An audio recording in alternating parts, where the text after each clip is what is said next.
Logan Seavey, the racer from Sutter, California, has done an awful lot on track.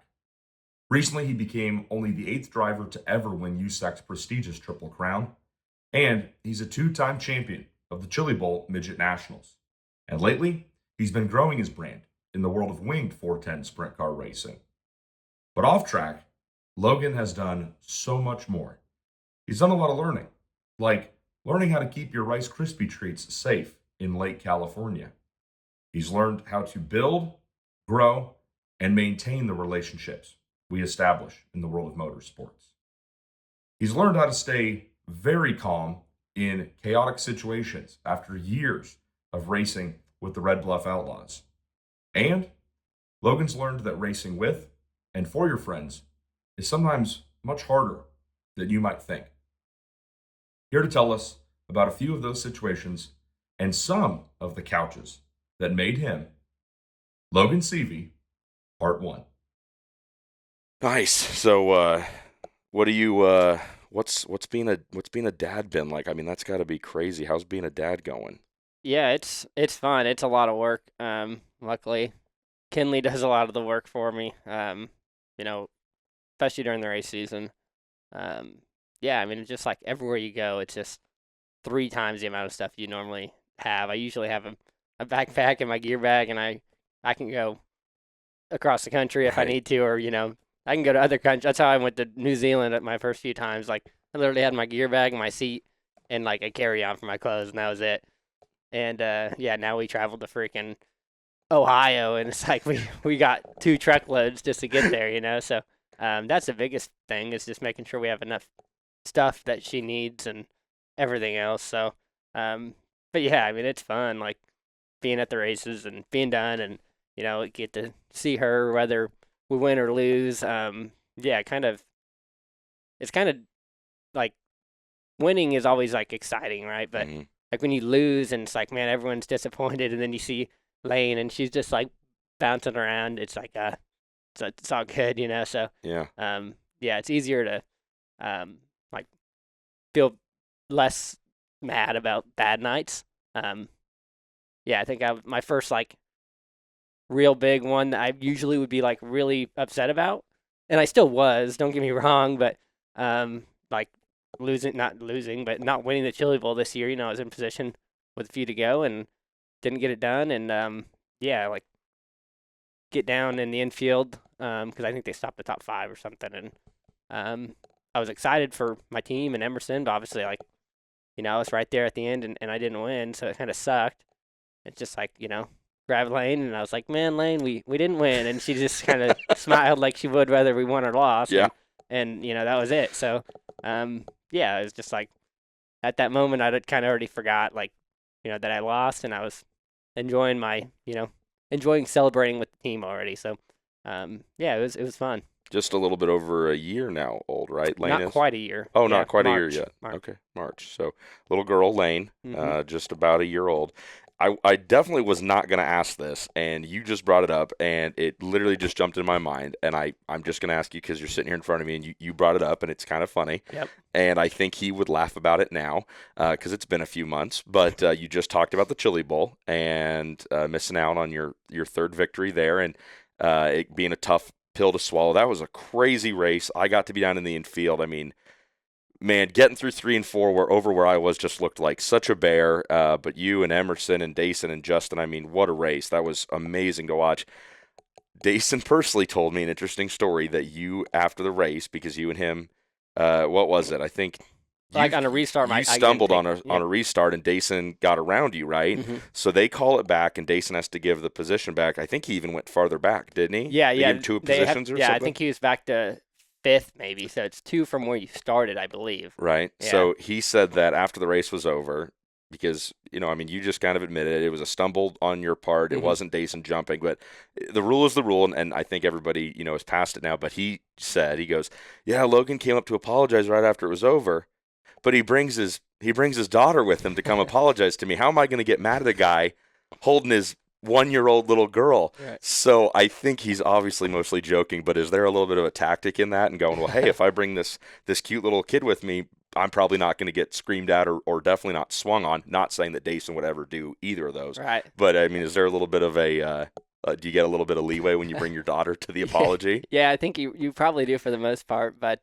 yeah, I don't think that was the tactic at the time. No. I was just, had just changed, and I was holding lane, and we were pitted right next to Dason. And I Yeah. walked out of the trailer, and I can kind of see him. He's pretty tall, so I can kind of see him over a lot of people, and I was like, man, I just ruined his chili bowl. So yeah, I just went over there, and I knew, like, it was obviously nothing I did malicious, so I figured, like, I'm sure he's going to be upset because Why wouldn't he be? You spend all year going to prepare for the chili bowl, and you show up and you're in position at the end, and then yeah, it kind of gets taken away from you. But yeah, so I knew, like, he probably wasn't going to be, like, malicious. I didn't do anything malicious to crash him or anything, but but yeah, I just felt like I needed to at least say sorry that happened, and obviously there's not much I could do about it in the car, but yeah, I just felt bad really more than anything, and I'd already talked to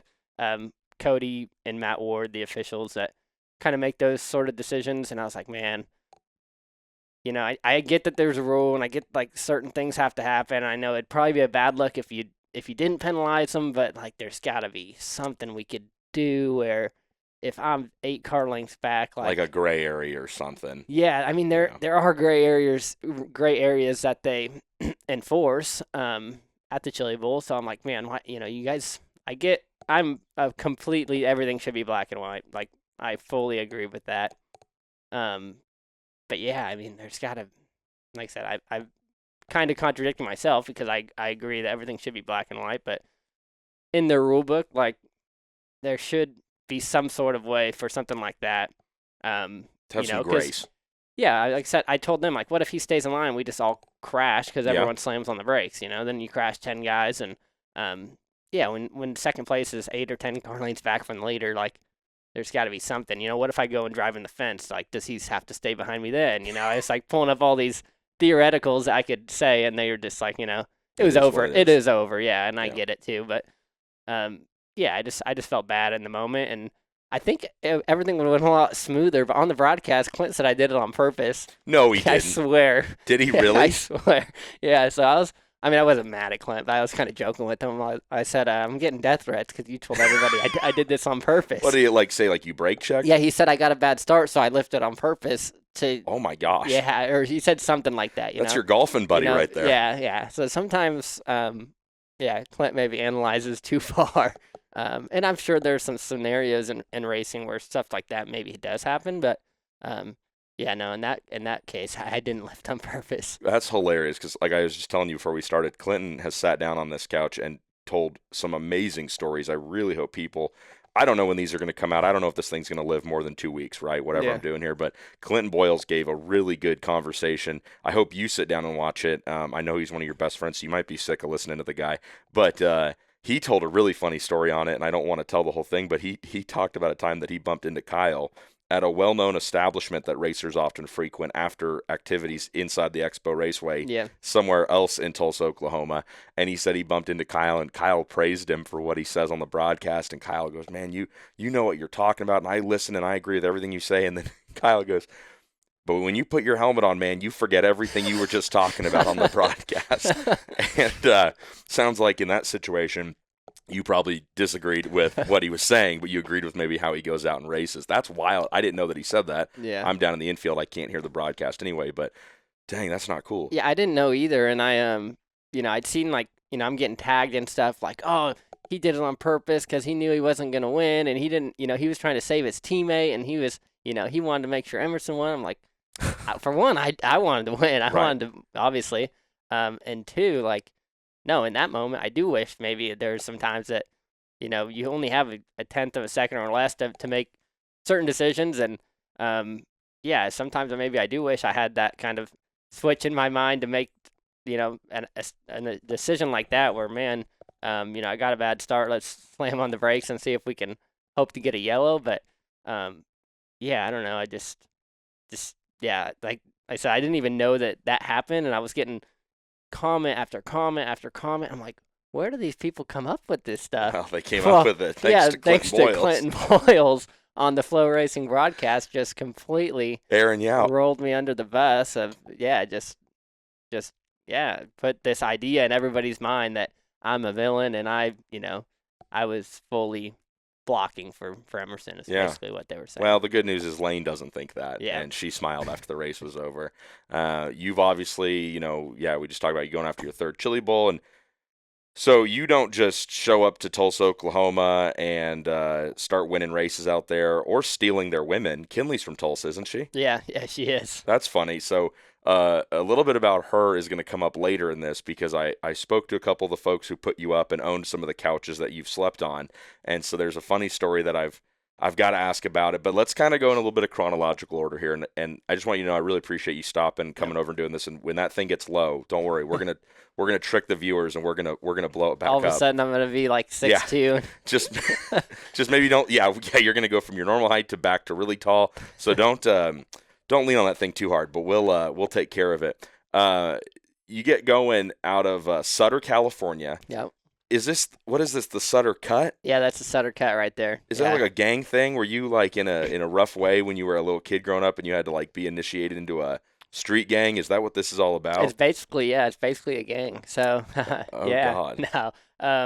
No, I think it originated like in the 80s in Sutter, and then it kind of died like in the early 2000s. I don't know if it ever died, but kind of like slowed down a little bit, and then it's just like a greeting, like when you're driving your car, you just kind of. I love that you do it. Just kind of give them a cut. I don't understand it at all, but I love that It's just essentially a way to let people know you're from Sutter. Okay, so that's the point. Like, I love that you take such pride in where you're from, because nobody will ever confuse me for being somebody who wants to move to California. Right. But I love that anybody who takes pride in where they're from, Mhm. right? Because where you're from is so much of who you are, and Yep. I think that's what this deal here is a little bit about. So let's get into it. From a really good list you sent me, which I appreciate, because sometimes I do this with people, and I've got to go doing the digging and finding it myself. It sounds like you start racing outlaw carts Yep. and doing that, which is huge out in California, and you end up. Well, first we should just acknowledge them a little bit and give them a little bit of love here. Tell me about the home you come from and the couches and the rooms you stayed in as a kid before you break out. What was growing up in Sutter, California like? Give me a little snapshot of that. Yeah, I mean, we just obviously live with my parents split up pretty young. Mhm. I lived with my mom pretty much most of all my life, really. My dad was part of our racing kind of when we started. I mean, he was always around, obviously, don't get me wrong, but I always lived with my mom, and in Sutter, small town. Obviously, you haven't been there, but some of my friends have been there, and it's basically just like a big community. I think it's probably getting close to 3,000 people now. Oh, wow. Getting big. Yeah, exactly. There's just like a convenience store, a little tiny grocery store, a couple small little food places, but other than that, no stoplights or anything. Just it's basically literally like a big neighborhood. I said my mom and my grandparents lived really close all the time. So, me and my family lived really close to my grandparents, and my race cars always stayed over there with them. Mm-hmm.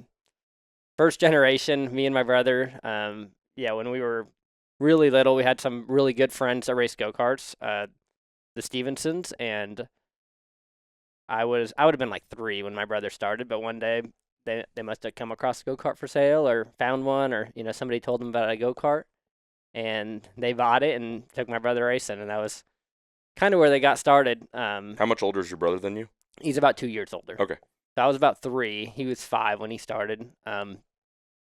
And then from there on, I don't think we've really missed a weekend of go-kart racing for I don't know. It's probably almost 20 years before maybe more than that. My brother raced go-karts every single weekend. He just stopped 2 years ago. I think he just kind of finally pulled the flag on his go-kart career. But so that's where it started. We had absolutely no idea what to do. Probably just put some air in the tires, make sure they weren't flat, and literally pushed them on the racetrack. So luckily, being the younger kid, kind of by the time I got there, they kind of had a little bit of stuff sorted out. Right. And then my brother got a new cart, and I just kind of got his hand-me-downs for the first few years until we kind of got a little more serious. But like I said, we ran our go-karts out of my grandparents' 2-car garage for our whole life, and our trailer parked right in front of their house, and That's cool. right on Cypress Street there in Sutter. So, but yeah, that was kind of where it got started, and I raced with them until I turned 15. I think I was 15 when Jimmy Ellig of QRC called me, and yeah, I remember I was sitting outside of my high school because I couldn't drive yet. I was waiting for, I think, my brother or somebody to come pick me up from school, and my phone rings, and it's Jimmy Ellig, and he's like, "Hey, what do you think about coming to drive my car?" And an outlaw car, it's like the QRC house car is like a big deal. Like it's the car, And Yeah. I was like, man, I'm young. I hadn't really run the open class, which is the biggest class. I hadn't really run it much. I was like, man, I was kind of surprised a little bit. But Jimmy called me and wanted me to race, and it kind of just went from there. Well, see, I do a bad job with these on not, on jumping straight to the first house in the first place that people crash in. But, we always, everybody comes from a family. Everybody comes from, somewhere, and a set of parents, and God willing, they're still around, and the guest gets to talk about them. But, it's so funny because I really started asking about the parents with Christopher Bell a few weeks ago, and then he told me a very similar story where, it's not outlaw carts, it's micro sprints out in Oklahoma where he's from. And he got an offer to go drive at probably 14, 15 years old, a guy's micro sprint. And to me, that's just crazy to hear that, people are offering 14-year-olds. I mean, I don't even remember if he hit on the amount that he was making, and I don't know. I'm not asking if Jimmy ever, paid you for anything, but you were both of you were no doubt getting to go race with not having to pay anything yourselves or your family. So it's crazy. And I've been to Cycleland. Chase has taken me out there when we race on the West Coast, and I mean, it doesn't take you long to see why outlaw carts are popular, because holy crap, man, those things are insane. And the fact that you, Rico Abreu, Kyle Larson, Tanner Thorson. I mean, so many big names come out of outlaw carts because it looks like, from the guy watching in the infield, if you're going to be fast on those, you got to be good. And so it's crazy that just like Bell, and I'm sure just like dozens and dozens of other guys that are at your level now, you were getting offers to drive before you could even have a driver's license. So that's pretty cool. Jimmy Ellig, you listed his name, but before that you talked about R.J. Johnson. So I got to talk to R.J., and it all goes back to Red Bluff Outlaws, doesn't it? Oh, yeah. So the way I understand it, him and Chase Rodman of High Limit Racing fame. Yep, Chase Rodman. They're renting a house out there by Red Bluff, and you would just go up there on race weekends and stay with those guys. Is that right? Yeah, that's exactly right. At first they had an apartment, and I don't even know why, but they called it the Burris Bunker, just kind of as a joke. And Burris was the go-kart brand of tires. So, yeah, for a while it was the Burris Bunker. We went and crashed in, and we just, like I said, it was probably a half a mile from the go-kart track there in Red Bluff from the fairgrounds. And yeah, that was like where I spent every single weekend of, all winter. Like I'd go up there on a, Friday night, or as I got older, it turned into Thursday night because I actually, people don't know, I actually went to college for a little bit. So, so I'd go to college until Thursday. I didn't have class on Friday. So then after college Thursday, I'd scoot up to Red Bluff. How far is it from Sutter to, or wherever yeah, so you're out I of school? lived, so I went to college, but I lived still at home, and it was about 45 minutes to college, to Chico State. Yep. And then it was about another 45 to Red Bluff. So I'm like, I'm not driving 45 minutes home, Just keep going. I'm just going to go to up here. I got my buddies. I could crash in their couch. And Man, Chico State, I think that's also where Chase Rodman attended like 7 or 8 classes. Yeah, well, he went to Shasta or somewhere for like 12 years first. And then and then he did end up going to Chico, I believe. But Is Shasta high school? No, I think there's Shasta College. Like a junior college or something? Yeah, Okay. Yeah, or Butte. He might have went to Butte for a while, but no, I do remember he was in college for forever. So Chase is a few years older than me, and yeah, he was in college. I don't But not know. 12 years We can older. confirm, but it was a long time he went to Okay. college. Shoot, now I forgot where we were at. You're but- talking about just going from Chico State but instead yeah, of turning around and going home. I had class on Thursday. I'd drive up there, it was actually funny because when I turned 16, I obviously got my license, but my mom wouldn't let me drive to Red Bluff because I was, I don't know. She was scared that I was going to get, injured driving a car. Right, but then go climb into an outlaw car Correct. and go mock Yeah, Jesus around right. a 10th mile dirt Right. track. But anyway, beyond that, yeah, so once I got 17, I guess it would have been in college. I would have been 18 years old. so I was allowed to drive to Red Bluff now on my own. Good for you. And yeah, I would leave school, I'd go up there, and I'd hang out at QRC, and that's, I think, at the time where maybe both of them worked. Probably. They both worked there at some point. I don't remember exactly the timeline of how it all worked, but they both did work at QRC. And yeah, I'd go hang out at the shop. I didn't do much work on the go-karts. I'm not going to act like I did, but I'd go screw around with the guys or Jimmy or whatever. And then yeah, Friday we'd hang out at the bunker, and we just had fun. We just got into whatever we could get into, and yeah, those were some really great times, Yeah. and just like hanging out with your buddies, like kind of those years that are most people have as their college years, but I didn't really hang Exactly. out with my college friends. I had friends in school, but those were like my college years of kind of developing and becoming an adult, and Yep. leaving home a little bit. And so yeah, I would hang out there Friday, race Saturday morning, all day Saturday, hang out there Sunday, and I'd go to school Monday morning from their house. Okay. And then I'd go home after that. So I would be at their house Weekends. as much as I was at home. Yeah, Thursday, Friday, Saturday, and then Do Monday, So- Tuesday, yeah. Wednesday at home. yeah, So a split schedule between your actual home and then the bunker.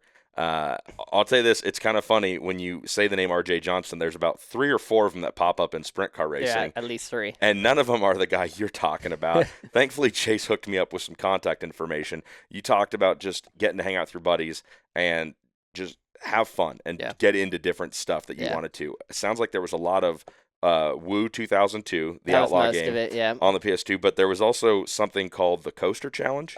Oh, the coaster I forgot about the coaster challenge. Wow. What do you The remember coaster about challenge. it now? So the coaster challenge was actually at Jimmy's house. Yes. So this brings me back again. RJ actually, after he moved out of the house that they lived in, RJ moved in with Jimmy Ellig. Yes. So in it Lake all kind of ties California. together, yeah. And then Rodman also lived like a mile from there, maybe 2. Chase's family's house was right down the hill from Jimmy's house. Right.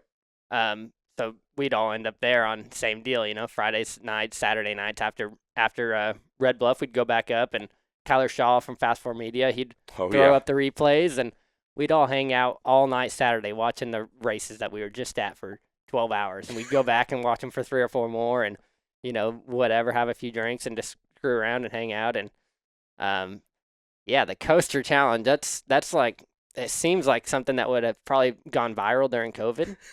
You guys were just a few years early. We were for just that, it too sounds like. early. Yeah, we didn't live stream it, was our problem. If we'd have had Kyler Shaw live stream that, we'd probably be famous. Fast Four Media, man, it makes stars. Yeah, the coaster challenge got pretty crazy. It was literally nothing. We were like throwing a coaster into some sort of targets. It was like throwing a frisbee. But Yeah, it sounded like frisbee golf, Right. But with coasters, you guys coasters. lifted off of bars and restaurants. Yeah, Probably yeah. not bars because none of you were. I'm guessing were old enough to Nah, go. at that time, none of us would have been Maybe old enough. RJ. Rodman would have been old enough. Okay, Yeah. and so, but it's restaurants, Yep. it's fast food. well, Applebee's and yeah, fast food places don't have coasters, but you're taking these coasters home, and then you're essentially making disc golf targets correct. around the house. Yeah. So nice, easy to clean up kind of thing. It sounds like after a couple hundred. Yeah. No, that's exactly what it was. And I said it was just something, just stupid stuff you come up when you're, bored with your buddies or whatever after the races or whatever. So, yeah, I actually forgot about the coaster challenge, but we hit the coasters hard there for a little bit. Hey, I mean, if you're not hitting the drinks, you can hit the coasters. You actually did because this thing's all about the couches and all that, but very rarely are guys actually actually sleeping on the couch. But it sounds like at the bunker, you did Yeah. sleep on the sectional couch because RJ said there was a part that I think the L of the sectional he said Logan fit perfectly on, and if everybody came over, everyone knew that's Logan's bed that you're sitting on. Yep. So stay clear of that. Let him have his space. And people sat on other parts of the couch, pulled up chairs, whatever. But he said you were just made for that sectional in that bunker house. So at least it was comfortable, it sounds like, when you stayed there. Yeah, I've yet to find a couch I don't fit on, so I can probably lay down on this one if you I was need going me. to say, hey, nah, we'll leave you upright for Yeah. that one because it'll just deflate quicker if you spread your body weight out. Oh, That's yeah. another reason why I'm not sitting on it with you. Okay, so there's Coaster Challenge and there's a lot of Outlaws on the PS2. Tell me about Team 579. So 579 was, so RJ Johnson was 5. That was his number 5 RJ. 7 was our buddy Trenton LaChance, and then 9 was our buddy Brandon LaChance. And at the time, everybody has nicknames, so nobody called them RJ or Brandon or Trent. We all had nicknames.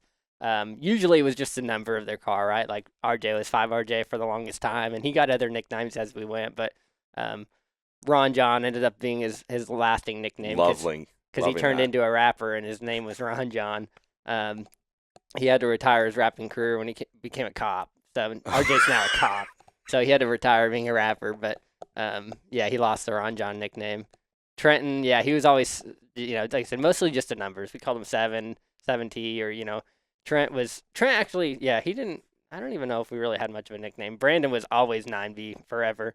Still is to all of us. But, so we all had nicknames and car numbers. And I had a few buddies that we kind of had like our race team. And then 579 was their race team that they ran out of the LaChance's garage, RJ LaChance. But the big part of 579 was we built I don't say I was kind of a little bit part of it, but built the racetrack. They had like a couple acres. Yeah.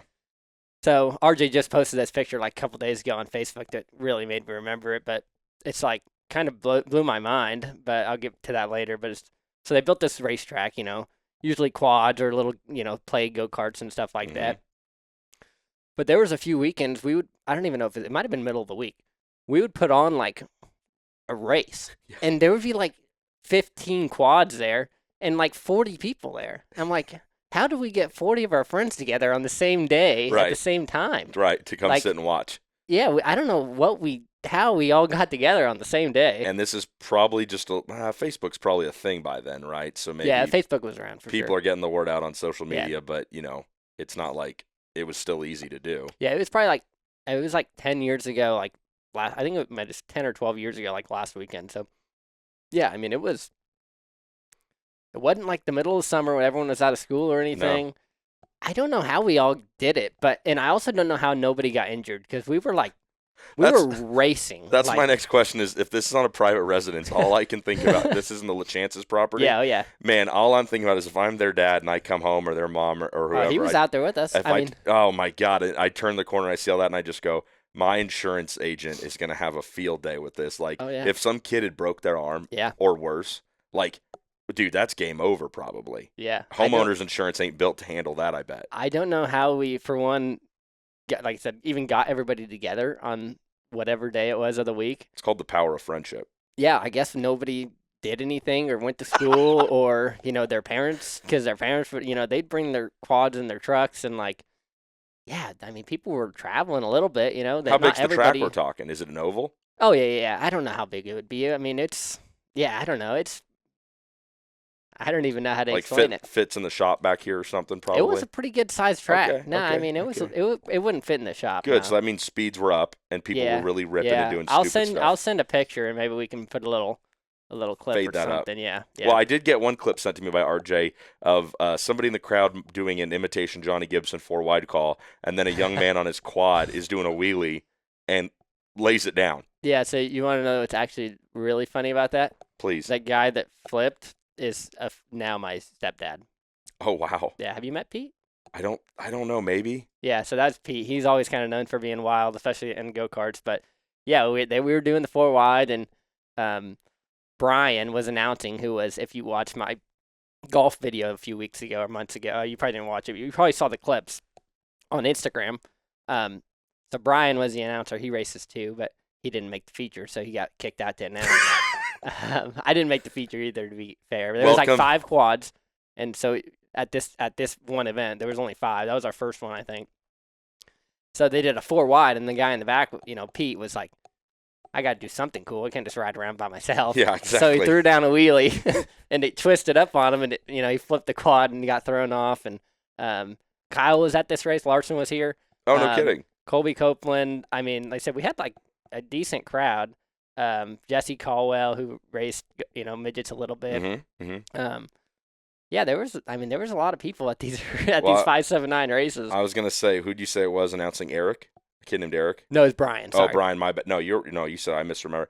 Well, I was going to say, welcome to becoming an announcer. You try racing for a little bit, you find out you're not that good, so then you find out you can talk about him a little bit. But the good news is at least Pete was wearing a bunch of protective gear, right? Yeah, all of us were. Yeah, T-shirt and shorts. Yeah. We Yeah. just had helmets. That was a requirement, I think. Helmets. That looked like a place where you maybe sharpened a little bit of racecraft, and so RJ and Chase's house. I want to move through these kind of accordingly as they happened, and respect each one of the people that helped you out. So I told you this is a little bit of a. It's not. We're not literally just talking about what kind of couch was it you slept on, and how did you how warm did you keep the living room? How cold did you keep it? It's about the people that helped you out. So R.J. Johnson, Chase Rodman, they're probably just a year or 2 or 3 older than you at this time. Yep.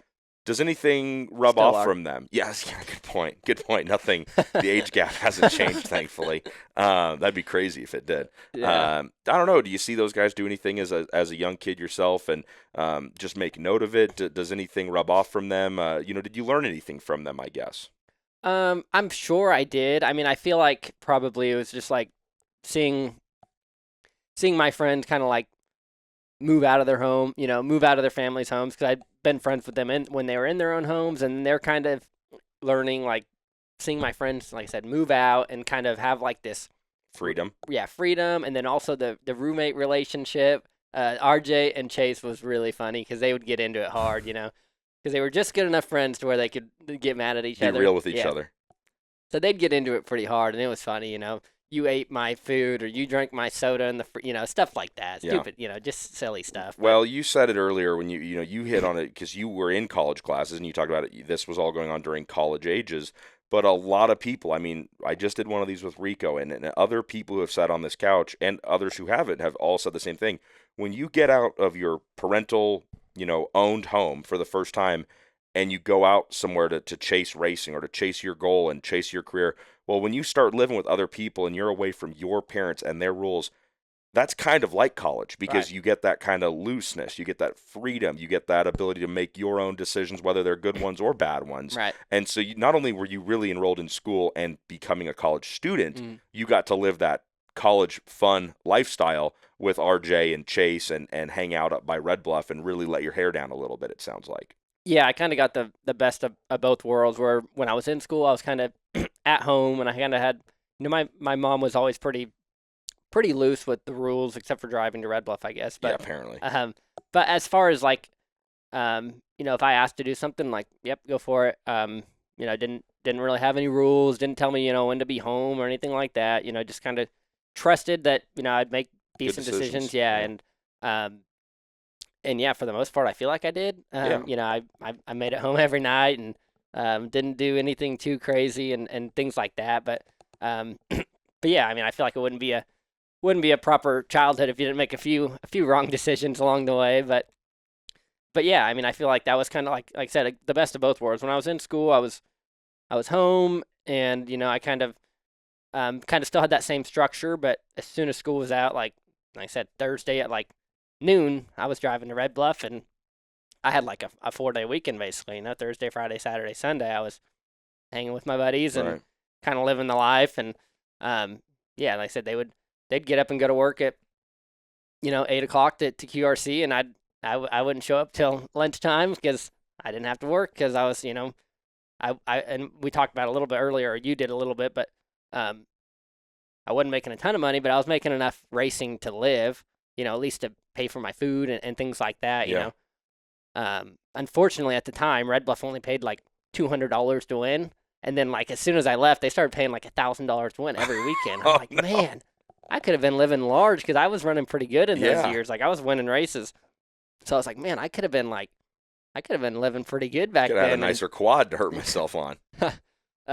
So yeah, Red Bluff only paid like $200, but Jimmy would pay me, to race. And yeah, I didn't really have, I didn't pay rent. Luckily, my buddies, I stayed at their house half the time, but they didn't charge me rent. I just, hung out with them, and yeah, I had money to pay for fuel and food, and I didn't go without much. So, yeah, I made some money, and just kind of learned those years, especially like racing wise, outside of hanging with my friends. Like I learned a lot, like because I started racing for Jimmy when I was 15. I was pretty young. and all I'd ever done was race with my family and my grandparents and my mom, and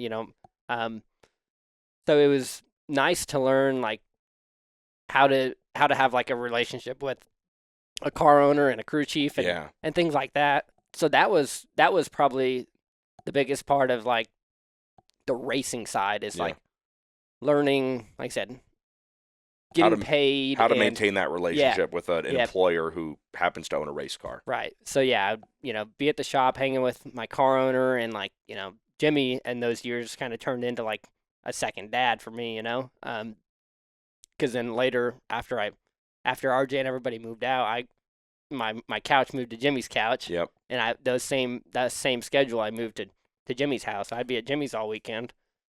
And yeah, like I said, he kind of turned into another dad for me. And I'd go to the shop when on Fridays and whenever we were at the shop. And I was with Jimmy just as much as I was with my family for those 5 or 6 years that we raced full time. And yeah, that was a great like transition into kind of family racing to not quite obviously professional racing, but like the next step he was, he was somebody that had he'd done the NASCAR and all that stuff. So he kind of knows the business side, and he knows, how it all goes. And, had been a crew chief at high levels. And then, then I got to work with somebody like that for so long and become so close with them. He was a great person just to learn from, and then kind of get that, relationship that this is how you talk to, your crew chief and your car owner. And this is kind of how you manage and maneuver those steps in racing. Well, so let's move now to that next couch, that next guest room you end up occupying. And I love how you worded it, that he ended up becoming like a second dad to you. Because I've had those relationships from couches and guest rooms that have been offered to me on my path, and I have older men in my life who are like a second dad to me. I'm blessed, my dad's still in my life, but I have those guys in my life that I know I could call right now, and whatever I needed, they'd have my back. And it sounds like Jimmy Ellig is one of those men to you. So Jimmy owns QRC karts, correct? Yep. And he had a long career in NASCAR, really just a great mechanical mind from everything I know about him. QRC karts, they've got to be the biggest name in outlaw kart racing in this country, probably around the world, I'm guessing, because I know they send stuff all over the globe. But you get hooked up with Jimmy through racing in Red Bluff, and he's right there. He lives in Lake California, right up the road, I guess, or I don't know the direction from Red Bluff, but he's really near to where you guys are racing. And the first thing out of Jimmy's mouth was, when I talked to him, was he just hit on how much he cherishes now and enjoyed then those days of you and RJ and Chase and everybody else who came through that house. And he said that was a really special thing for him. So, you kind of just explained how you got there, but what was living with Jimmy Ellig like? Yeah, I mean, there's similar to like RJ, like for those years, like we're talking years, all winter, like I held down the Chase lounge of his couch, like I had my bedding I'd laid out every night, and for the longest time it was a sleeping bag, I think. On the couch? Oh yeah. Oh yeah. Yeah, Jimmy's it was like maximum bachelor pad for a while, until the girls were kind of old enough to come out and start kind of domesticating his house a little bit. It was like because his family was back in North Carolina. Only. Yes. Yeah. Okay. Because he had just moved to California, bought the business, bought QRC. So I was his first driver when he bought the company. And when he first showed up, like that was probably the first time in a long time that QRC like house car was like getting beat pretty bad by another manufacturer. So he showed up in like a pretty bad situation as far as racing goes. And he built a brand new car, hired me to drive it. New chassis is, not just a new car. Like he designed a new chassis. Yeah. Hired me to drive it. Came in. We were doing good, but like we realized we're getting smoked by our engines are getting smoked. So now we're shipping. Not shipping, but we're getting engines. Yeah, I guess they had to be shipped, but we're working on engines with Bundy. Bundy built. Yeah. Bundy was building our CR500s, and all of a sudden we were going and we were winning. So Jimmy came in, and like within a year we flipped everything, and we were winning races like we were the guys again. And it, like I said, Jimmy came in, and it didn't take him long to kind of sort it all out, because he had been racing at Millbridge a little bit and kind of out in Charlotte, running the QRC stuff out there. and doing good out there. But then when he kind of came in and figured out how serious everything was at Red Bluff and cycling and all that, and at the time the RFC chassis were, like I said, they were getting beat pretty bad by the RFC guys.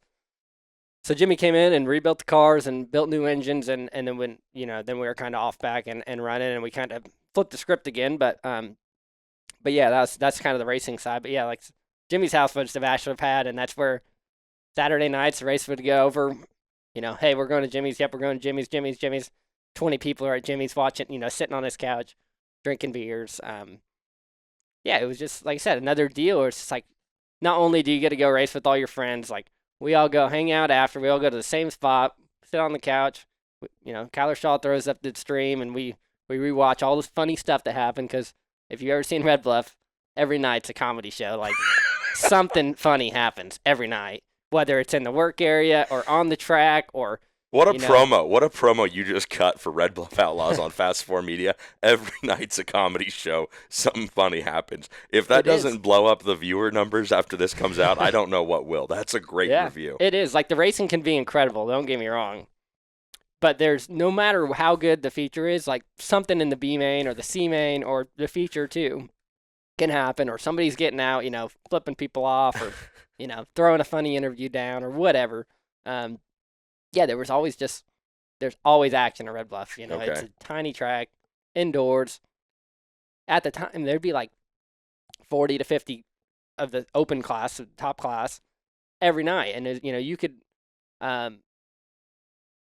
like, nobody made every feature because it was hard. So competitive. Yeah, it's hard. Like, nobody ever made every single feature. Okay. Because there's 50 cars and only 16 get in the feature. Yeah. And how the format worked and stuff, like, the guys that it's kind of like USAC. So if you qualify good, you start out of the transfer in your heat race, and the heat races are pretty gnarly because, there's, out of the 50 cars, there's 30 to 35 that are like really good. Yeah. And 20 invert, or whatever. So the guys on the front row of this heat race, you're not going by them easy. So Red Bluff was intense, and it was, drama and everything else that comes with everything everyone has seen about Red Bluff. Yeah. It is it.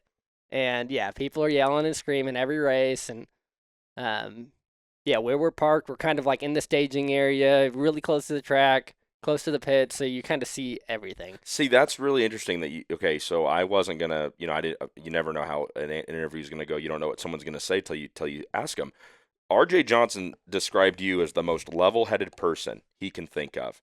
And if you're around that environment that you just described with Red Bluff, and it's a racetrack, right? I get it. You're not growing up dodging bullets and having to learn how to fight in the street, but it's a pretty volatile environment. It sounds like you grew up around. Do you think?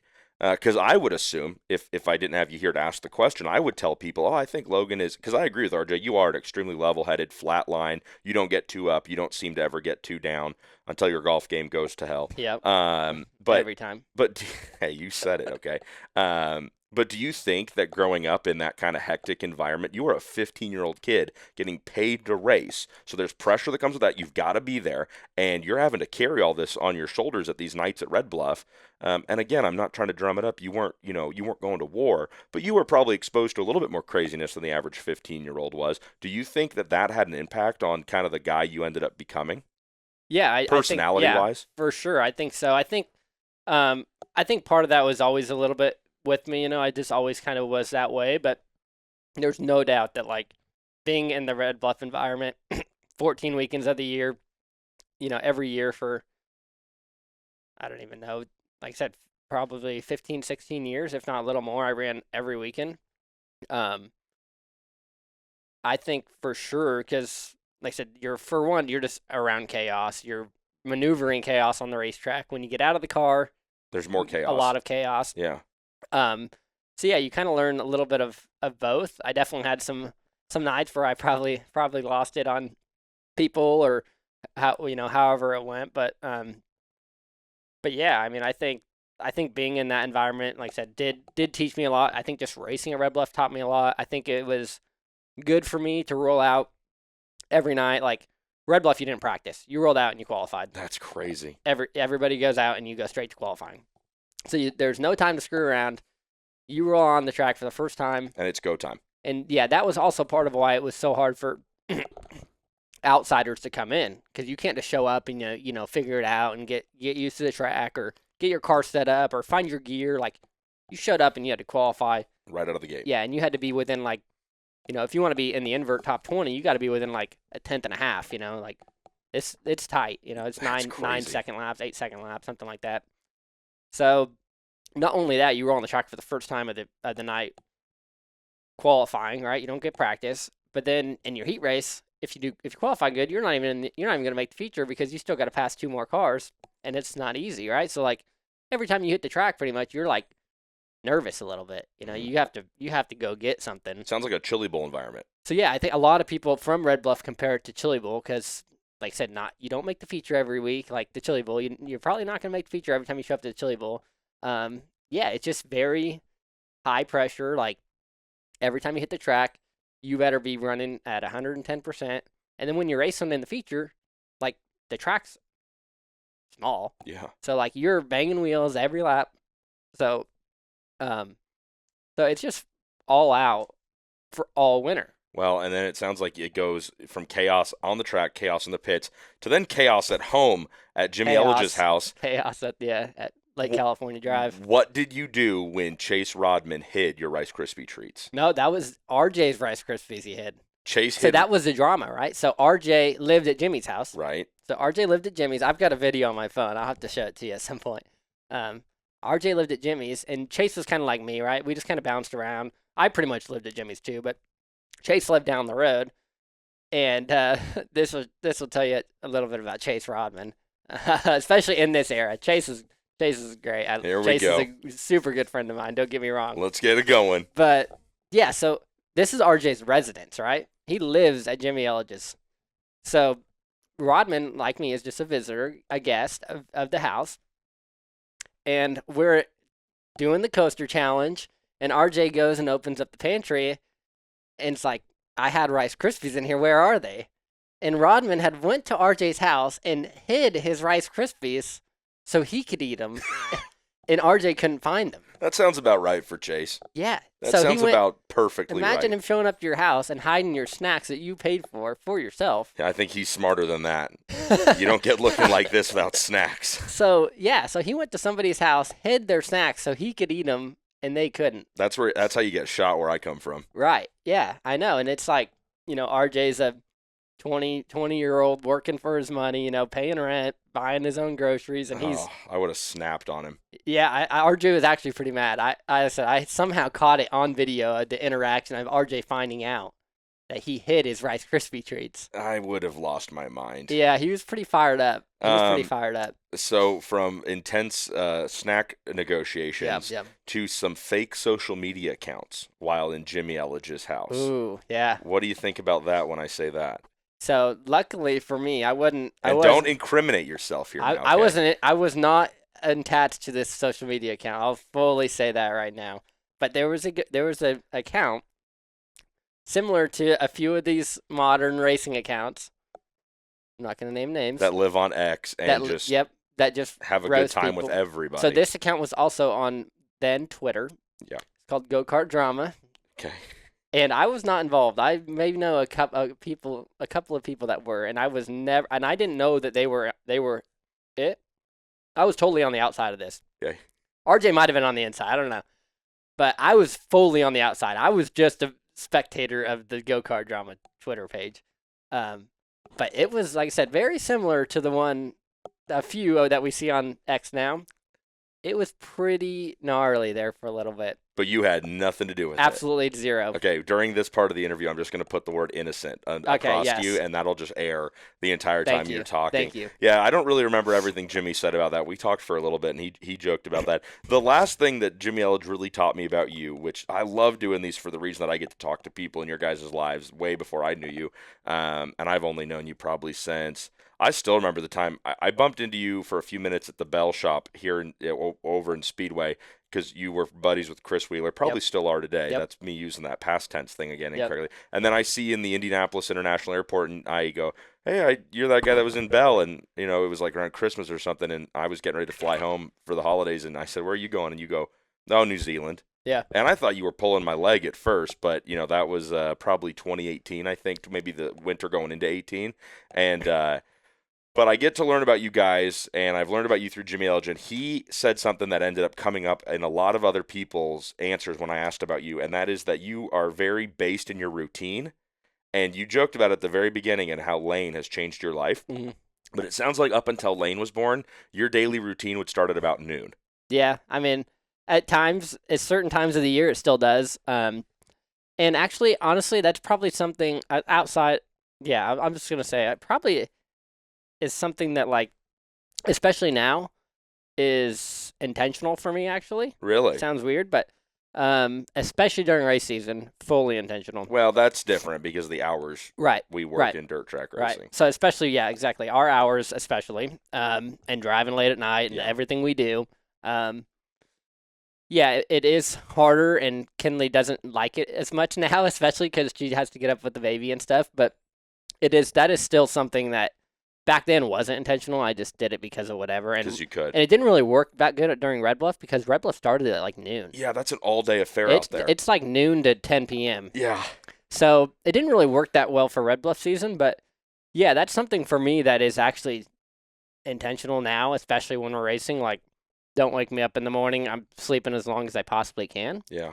And yeah, that's just something that I think helps me personally. Jimmy said if the word at the house in Lake California was we're leaving at 8 a.m., he said 8 a.m. is when Logan started to get ready, Right. which I can let you know is very much like your former housemate, Chase Rodman. That's kind of how he goes about getting out the door.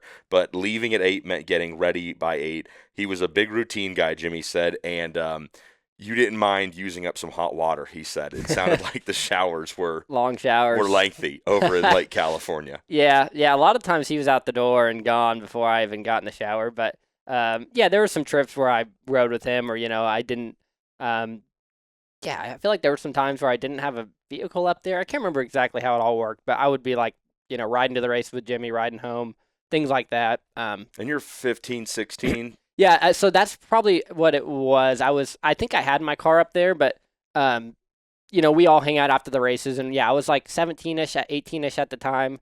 Yeah, because you were there for a couple years. And I was until I probably ran through there until I was like 21, 22 throughout the winters. Wow. Yeah, wow, yeah. wow. I was there. So I ran Red Bluff full time until like 2017ish, 18ish. Yeah. Well, that was 17 was the year I met you in Speedway. Yep. So I was full time at Red Bluff from, like I said, with Jimmy, and I think I started at the 2014 was my first year with Jimmy, and then until 2018 through Red Bluff. I still ran, I ran occasional races throughout the summer too, but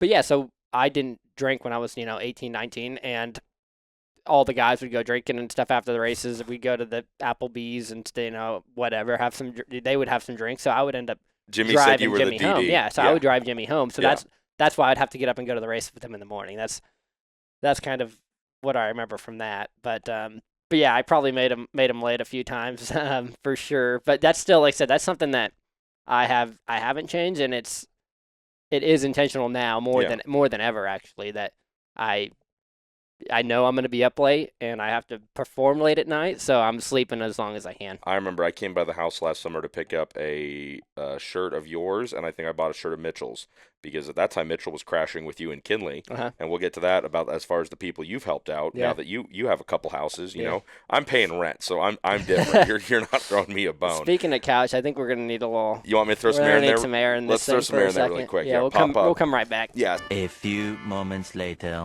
It was like 1:30 in the afternoon, and Kinley met me outside because you and Mitchell were still sleeping in the house. But I get it. I mean, I really truly do. You guys have to perform physically, and you need your bodies to work, and you need as much rest, and your minds, obviously. So you need as much rest as you can. With Jimmy, husband, father. I don't know his whole past, his whole story, but now you're a dad. You're bringing your family up at a really early age. So, does anything that you saw Jimmy Ellig do ever show up in your life? Does anything that you ever heard him talk about, or just a way that maybe he went about something that you find yourself that today going, oh man, yeah, I liked how Jimmy did it. Maybe I'll do it a little bit like that. Yeah, like I said, I think Jimmy, as much time as I spent with him, like,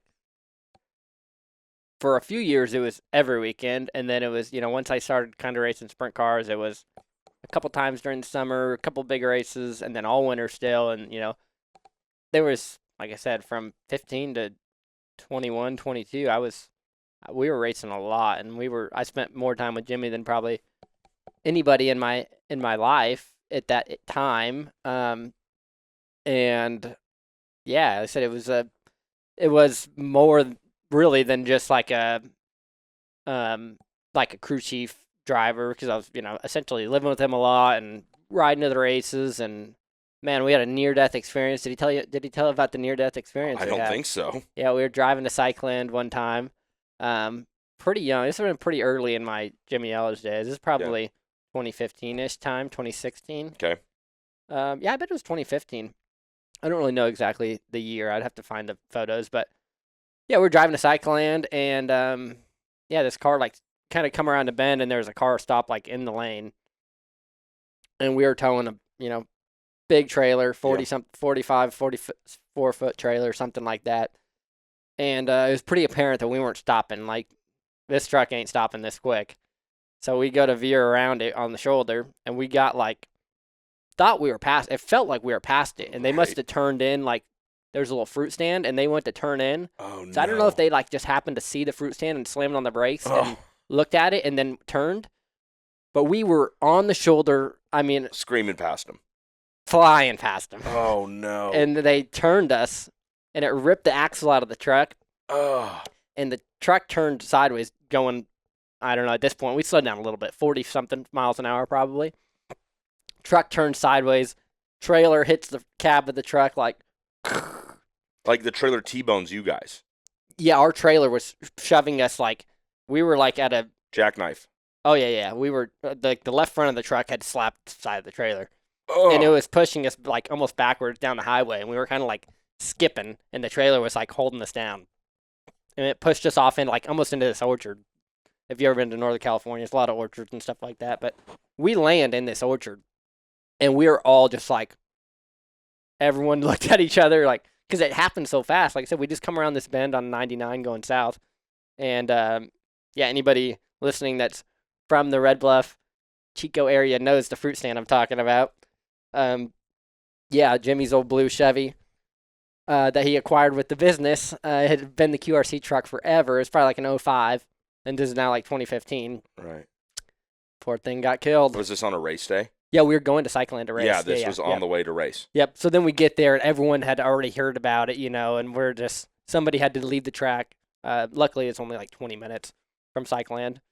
Somebody had to leave, come pick up our trailer, drag us there. Was anything in the trailer damaged? No.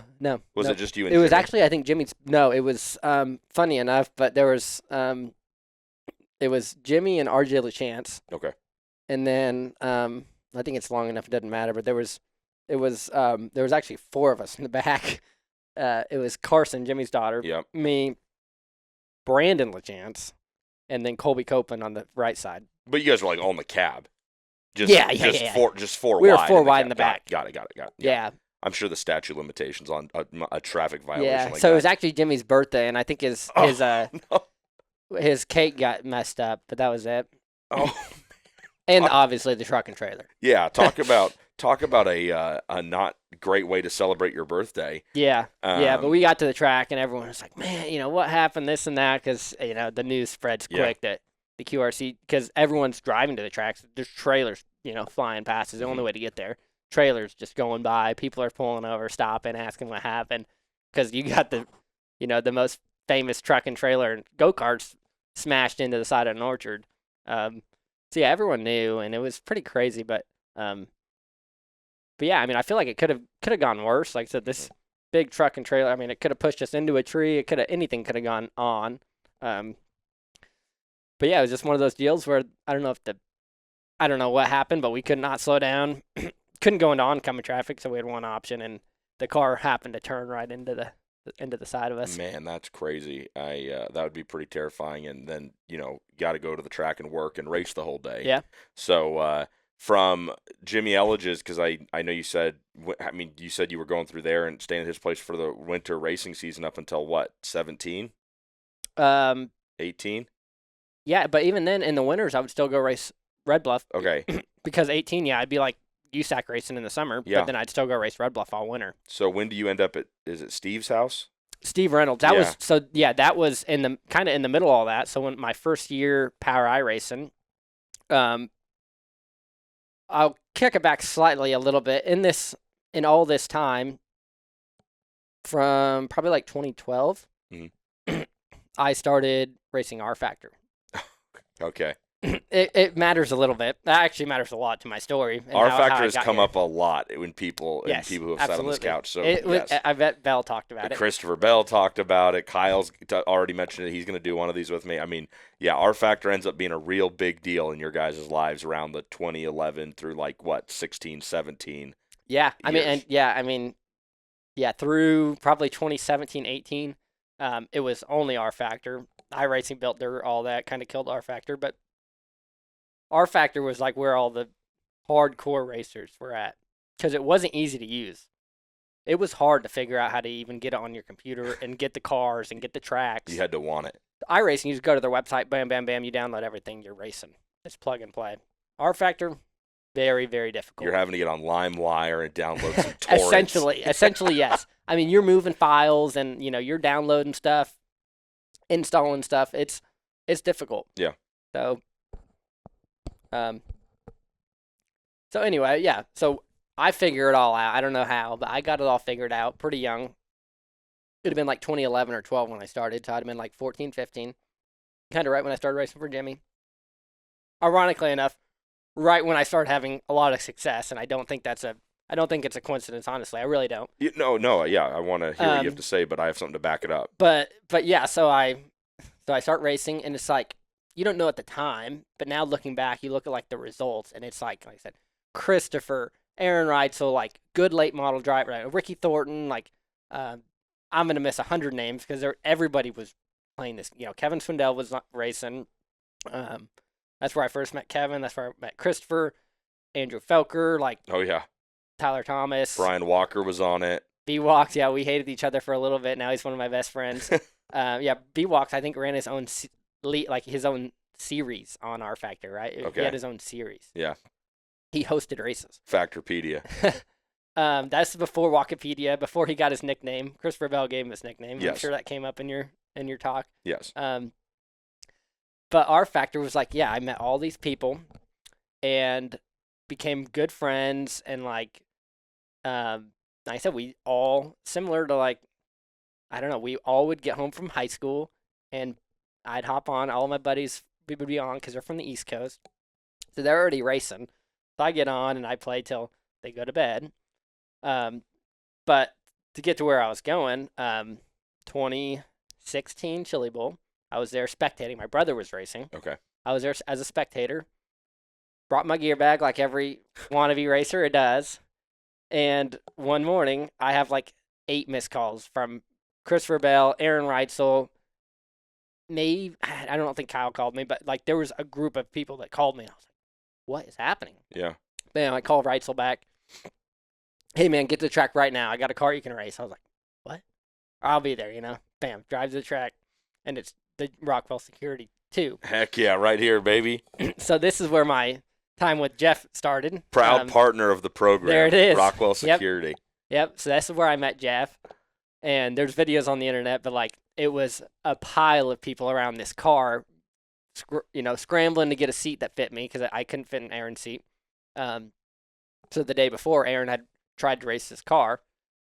And I don't know if he tried to run the heat race or whatever, but the car didn't run for him. Right. So they call me. They're like, hey, we can, we're going to get you in this car. We're going to let you run. Crazy, right? I was like, no way. This is insane. Turns out to be like why I'm here, But anyway, yeah, so I get in the car, hot lap. It goes okay. Lined up like on the front row outside of my heat race. I mean, like I said, it's easy to say now, but like not a stellar car next to me. Like probably honestly would have won the heat race. It was but right before I like am getting in the car, I think it was in a pretty early heat race. Right before I'm getting in the car, Aaron walks up to me. It looked like somebody had just shot his dog. And he's like, "They're not gonna let you race." I was like, "What do you mean?" He's like, "They're not letting you race. The car ran yesterday. Yeah. So since the car attempted to race, I couldn't run it. So wait, okay, and maybe you said it, but I want to just get it straight. Why was Aaron out of the car? Because it didn't run the day before. It didn't run for him. Like, he tried to race it, and it wouldn't run. But so I guess I'm Aaron saying. couldn't run another prelim night, and he didn't want to run the O main on Saturday. Oh, so he was just withdrawing. Yes. And was saying, okay, I'm not going to go back out. The car is open now. Yes. You should come run it. Right. But because exactly. the car itself went out on track Yes. and attempted to run, Yes. it couldn't go back out again. Yes. Is that still a rule? I feel like it's not personally, but I don't know for sure. Yeah, it probably is, but I feel like there's maybe some gray area. I'm sure some guys could probably get away from it, get away with it if it wasn't so like I said, when I was putting my seat in, there was freaking 50 people around this car. I didn't even know that Aaron Reitzel ever went to the Chili Bowl, let alone drove for Jeff Taylor. Yeah. Oh, that's crazy. Yeah. Yeah, they had a good team that year with Jack Ellig. Yeah. Wyndham was in a car that had like a Volkswagen. It was supposed to be pretty good and ended up blowing up. But, No way. But yeah, they had like a handful of good drivers that year. Jack did with Jeff and a few other guys. And yeah, so they didn't end up letting me race, but I got the hot lap. And then that same year, KT was driving for Kevin Swindell. Mm-hmm. Kind of unrelated, kind of related, but Kevin was like vocal about like Chili Bowl should let this kid race, this, that. You know? About you? Yes. Yeah, and this is when Twitter was really big and at that time, and Kevin was really popular on Twitter, and he was tweeting stuff about me and things like this. And so then KT was running ARCA too, and he had to do the ARCA test at Daytona. Kevin Thomas Jr.? Kevin Thomas Jr. I got to brush up on my history. I didn't know Yeah. he ever had any time in ARCA. Yeah. Oh, Yep. that's so cool. So he was doing the ARCA test at Daytona, and back then they hot lap like C main hot laps, B main hot laps on Yeah. Saturday. Yeah. So Saturday comes around, and Kevin's like, "Hey, come hot lap my car for KT." Mm-hmm. So the ended up like the hot lap group got scratched or something, but I like fired the car up to get engine heat for him or something, and that was it. That was the end of it. But that was my first time like really talking to Kevin in person and things like that. And then later down the road we go and win the Chili Bowl, which was pretty cool. But yeah, it was like 2016. It was his first time that he was like kind of backing me a little bit and trying. What are the odds that that's how? So those hot laps in Jeff's car for Aaron, those are your first laps ever in the Expo Raceway in a midget, right? There's a video on YouTube. Ross Weiss videoed it, and there's a video on YouTube. Ross Weiss videos everything. And then, wow, and then just, I mean, that's just crazy, right? Like the fact that here's Kevin Swindell just singing your praises, saying, hey, let this kid race. Mm-hmm. And then more than a few years later, you end up driving for him and winning 2 Chili Bowl Nationals in his race car. Yeah. And running really, really well this past year. Yeah, it didn't go out the way you wanted, but it's funny because like I told you, I sent Jeff a picture when I told him, you were going to be on the show, and he goes, that dude, has come a long way in a short amount of time. Remind him I still own the website domain of loganseavey.com. Yeah, I have to sign in like through his email on GoDaddy to like renew it every year. Jeff says, tell him number 749 says hello. I used to be number 9 on his list, but you know how things go. Oh, that's funny. I don't know how things go, but that's funny. He is one of the best dudes I know. Yep. And Jeff has helped me out with this deal. He's helped me out with way more in life. And even though I know you said before we started you've never crashed at his place. Yeah.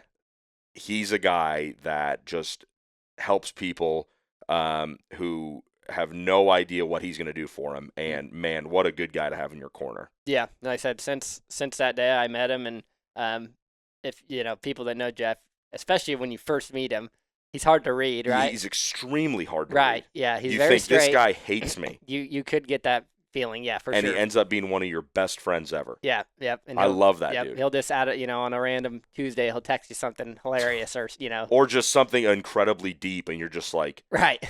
I needed that. Right. And he's just like, I know, player, have a good one. And you're just like, my life's better now. Yeah. It's usually out of nowhere, but. Jeff's saying is, you'd rather have 4 quarters than 100 pennies. Mm-hmm. And, man, if you want to talk about a dude that's a quarter, I mean, it's Jeff Taylor. Mm-hmm. It's unfortunate you never crashed on his place because we could talk about it. And you talk about a guy who likes to go spend his time on the golf course. That's Jeff Taylor. Yep. Steve Reynolds is Flea Ruzik's buddy, right? Yep. Okay. Yep. So what ends up with Steve? How do you end up out there? And I didn't get a chance to talk to him. So you got to kind of guide me through that one. Yep. Tell me about your time crashing at Steve Reynolds. Yeah, Steve saw that my first year now that, all that 2016 stuff happened. I didn't. I ran one midget race in 2016 at Port City. It was a 2-night show, so I ran 2 races. And then I didn't run anymore. I had, my open heart surgery in 2016. And then I come back to the Chili Bowl, and that was my first, that whole year was a little iffy. I didn't really know that I was going to run the midget stuff at all until later in the year after my surgery and all that. So I end up my first, race back. I ran the Chili Bowl for them in 2017, which was Jeff and Rick kind of owned the car, and Flea took care of it. Flea Ruzick, and then Austin Brown, Boss Chassis, all those guys took care of the car. Went to Chili Bowl. I was horrible. I didn't even make my prelim feature. And then we ended up running the full Power Ice schedule. And at this point, I'm still living at home in California. And Jeff was just flying me to, whenever we raced. It was it could have been every weekend, could have been every other weekend. I was still in college. I was just going nonstop to all these Power I races. So then every once in a while, in the middle of summer, when I didn't have school, if there was 2 races in back-to-back weekends, I would just kind of stay out there. And whether, every once in a while I'd stay at Austin Brown's house, or I would just go stay at Steve's. Well, for people who don't know, Power I is a predominantly Midwest championship. Yep. Indiana, Illinois, Ohio area out here where we live today. But you're coming from North Central California. Yeah, north. Almost every weekend to go race a 4-cylinder midget. Yep. And Jeff Taylor's putting you on airplanes to go back and forth. Yep. Exactly. Okay, that's just context that I feel like some people who don't know dirt track racing would be a little surprised to find out about. Okay, so so I'm flying from Sacramento to usually St. Louis, but sometimes other airports. And then so Steve lives just on the used to live, now he lives in Florida, but he lives just on the outskirts of Springfield, which is where Flea's shop is too. Mm-hmm. And I didn't really know Steve much at the time. My brother actually raced his go-kart, funny enough, a few years ago. Steve owned go-karts, outlaw karts. Okay. And they had a few big races in Missouri and stuff, and he flew my brother in to race go-karts. So I kind of knew him a little bit through that scene, but at the time he was building midgets for Ethan Mitchell was racing them. Yeah, when Bundy was building those motors for you guys at QRC, I just wanted to ask this. This is a random jump back. Were those Hondas as well? Yeah, so they're CR500, 2-stroke dirt bike engine. Is that what everybody in outlaw karts run, is a CR? Usually, yes. Yep. So now in the last couple of years, the 4-strokes are starting to take over, but forever, the outlaw kart started in the 80s. From the 80s to this year, basically, CR500s were the engine. But it's not like micros. Years. But it's not like micros where it could be a Kawasaki or it could be a Honda. It could be any kind of small motorcycle engine. It was 95% were CR500s. Okay, I just know that I'm far from an expert on micro racing, and I'm even less of that on outlaw karts. But I just, from talking to your buddy Clinton Boyles, sounds like it's a little bit more of an open procedure in micros, where as long as it meets the dimensions and the displacement, you can run different engine manufacturers. But in outlaw karts, Honda still kind of reigned supreme. Yeah, I don't think there was definitely not a rule you had to be a CR, but it was,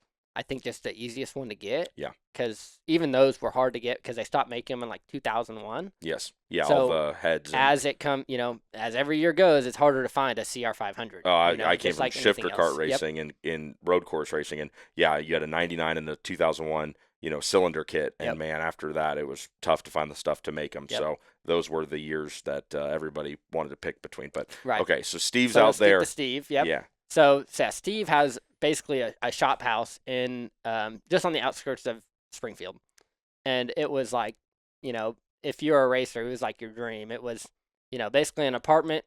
It had a big shop, kind of like an L-shaped shop, and then you could walk in these doors, and you had a full apartment on the bottom, and then you can kind of go upstairs, and there was 2 bedrooms, bathrooms, full setup. Wow. So yeah, we'd kind of be hanging around Steve's and stuff, and then over time, we just kind of got friends, and I don't know exactly even know how it kind of came about, how it got offered, but yeah, there would be times where I'd spend most of the, that summer, I spent 2-3 weeks straight there. Me and Ethan Mitchell both lived upstairs at Steve's, apartment. Yeah. And this is where he lived pretty much full time. But yeah, you could just walk downstairs, bam, you're out in the shop. Yeah. It was this full setup, and then his wife Joyce, breakfast, lunch, dinner, comes out, hey guys, dinner's ready. Oh, Right, man. it was like the full treatment, and it's just kind of how they lived. They're just great people, both of them, just super welcoming to me and Ethan. So it was kind of fun, like spending that summer. Like me and Ethan got to be really good friends because we lived together there for a month probably throughout Yeah. the summer, and yeah, he was kind of tinkering on his stuff. I think he only raced it a few times, but he was there all summer working, and I said, yeah, Steve and Joyce just kind of let us in, and I drove.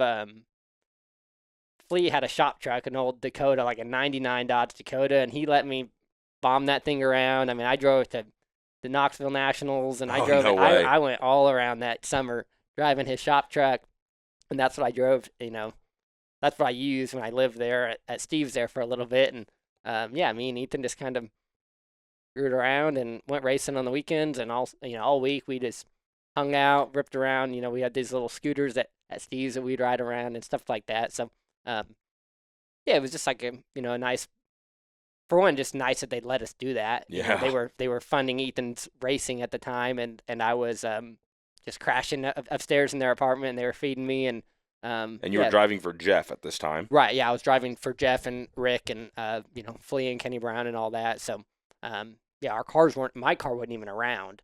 That stayed in Illinois at Austin shop.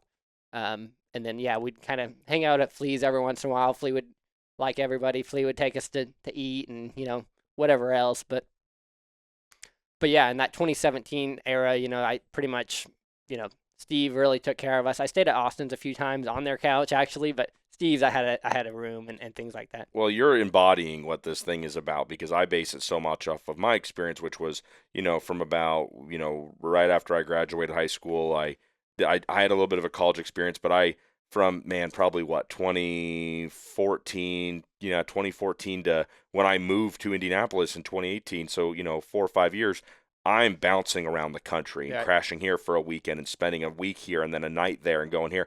And so you're literally describing what I think this thing embodies, which is you were seeing the world at, again, a pretty young age. Yep. And no doubt that affects you and impacts you and makes you the person you are today. Steve Reynolds and Flea Ruzick. Flea's going to sit down and actually do one of these with me, because he, just like all of us, man, he's ridden some couches and bounced around to get to where he's at. But you just spend a lot of time around good people, and I know it's not you waking up one day and going, well, I'm only going to spend time with the good people in the sport, right? I think it's good people attract good people. What do you think it is about yourself? And I know this is kind of a big, weird question, but like, obviously Jeff Taylor and Flea Ruzick and Steve Reynolds and Andy Reinbold and Jimmy Ellig, they're not drawn to you by accident. You put something good out into the world that brings those guys to you, and vice versa. What do you think it is about yourself that draws guys like that who have good hearts and generosity in their soul to someone like you? I don't know, Tony. That's a tough question to answer. I know, because you're asking someone to sing their own praises. Right. I would say if I had to give you a line here, if I was behind the deflating couch and was telling you what to say. It's probably because my feet are a foot off the floor right now. Well, they feel bad for me. I was going to say, those are some tall soles you got in those sneakers, brother. Yeah. I'd say it's just because you're yourself, right? You don't. I've known you for however long, and you've never tried to be anybody else. And that's what Andy Reinbold said about you, because I did get a chance to talk to him. And, man, when Andy, the first thing he said out of his mouth was just exceptional house guest. And then he goes into how big of a friendship, how good of a friendship you and him share. But, yeah, I just feel like you put a lot of good and positive out into the world, and that attracts people towards you. So Andy Reinbold is someone who opens up his house to you in a couple of different ways and in a couple of different states, it sounds like. Yep. Is the first time you ever drove a sprint car for Andy? No. So my first non-wing sprint car race was for Chase Briscoe. Oh, no kidding. Yep. Oh, that's so cool. Yep. He's going to do one of these with me too. Nice. Yeah, Chase is good. Chase will have great stories about this too, because he has an exceptional story as well. So, so Chase Briscoe, R Factor kid. Yes. So funny. So we raced R Factor together, became great friends. He always said, "Man, I know it's a long shot. I know everyone says this, but if I ever build a sprint car team, you're going to be my driver." That's cool. And sure enough, it might have taken 10 years, but 10 years later, it wasn't 10, but it was probably 4 or 5 years later from the first time he said that, when he had his own sprint car team and let me drive his car. So, but it's a non-wing car. Yeah, it was 2017. It was the same year. So I had just barely started racing midgets, And Chase, if anybody listening knows Chase, he is once he gets his mind on something, he's doing it. So it was like he didn't care. I was driving that sprint car at some point. They had T-Mez driving. Another funny story. My first sprint car race was at Bloomington. It was a Leon Gentry Classic. It was it wasn't a USAC race, but it paid good, so there was a lot of guys. KT, Blue. Oh, there those was guys weekly there. Bloomington shows were huge Yeah, deals. there was guys there. It was a good show. So I get there, fire up the car for engine heat. Pull back into the trailer, get out, go to get all my stuff ready. And I'm messing with my helmet or something, and I hear a sprint car like 12,000 RPM outside. I'm like, oh, and it was mine naturally. So the guy working on it was messing around in the cockpit and somehow slipped and landed on the throttle pedal and couldn't get up and blew the rods right out the bottom in the pits at Bloomington. ugh. So I come out and it's still running. I'm thinking, no big deal. And Chase Dawkins pitted next to us, and he's like, "Hey, you should probably shut that thing off." And he kind of pointed at the ground, and yeah, it had blown a rod right out the oil pan. So I was like, "Oh my God!" Like, I'm not gonna race. I'm all pumped up to run my first sprint car race, and my car is sitting there with, just a hole in the blew pan. up the engine. So I'm at the time I would have been 20 years old. Still, like, even though I'd known Chase, I'd really just kind of started meeting him for the first time, and his dad, Kevin, who's still a great friend. But they're up watching, because we had two cars. They had T-Mez and me. So they're up watching T-Mez hot lap, and I have to walk into the stands and be like, "Hey, guys, our motor's blown up." And they're like, "What do you mean?" Like, it can't be, it's a brand new motor, Fisher or something. They're like, "No way." I'm like, "Yeah, you guys should probably go down there."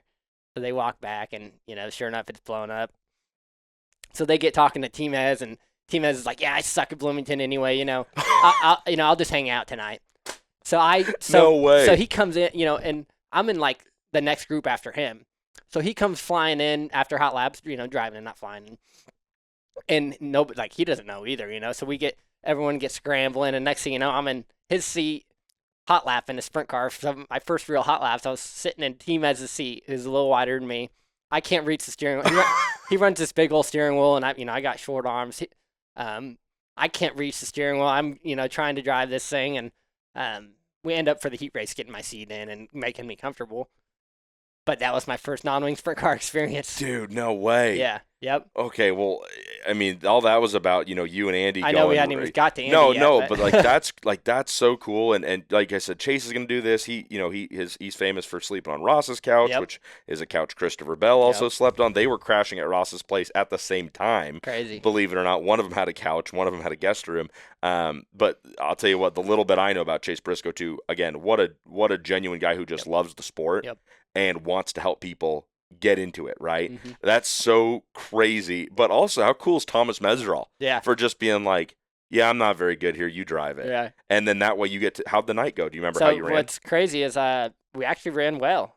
If anybody knows the Briscoes, like, Bloomington is their home track. Yeah, if there's one track they should be really good at, is Bloomington. But he's from Mitchell, Indiana, which is right down around there. Yep. Yeah. Just south of there. But yeah, like, they grew up racing Bloomington weekly. Like, Kevin raced USAC and all that, but Bloomington was their track, Bloomington and Paragon. And so yeah, I end up I remember in the heat race I drove off the track, but then I got back, I got a yellow, got back to a transfer, started like 12th in the feature, and we run third. And like I said, this is like it's not a USAC show. Big weekly show. But there was like 30 something cars All there. their weekly shows are good. Yeah, it was a decent show. Like there was USAC guys there, not all of them, but there was guys there.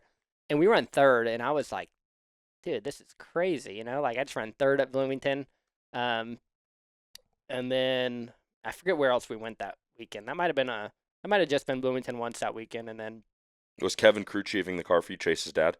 Yes, we also had Brady Shore at the time was the crew chief as a crew chief. I don't remember exactly who was fully making the calls at that point, but the following year in 18, I ran their car probably like 20 races, and I think, like I said, they were both there, but we went to Florida, we ran SmackDown, we ran a bunch of races, and had some good runs, had some bad runs, but yeah, that was my first non-wing sprint car start, and that's what led into me meeting Andy actually was running the Briscoe car at the Kokomo SmackDown. Okay, so Andy's at the SmackDown? Is Andy that was how at you the and him meet? SmackDown, yep, it was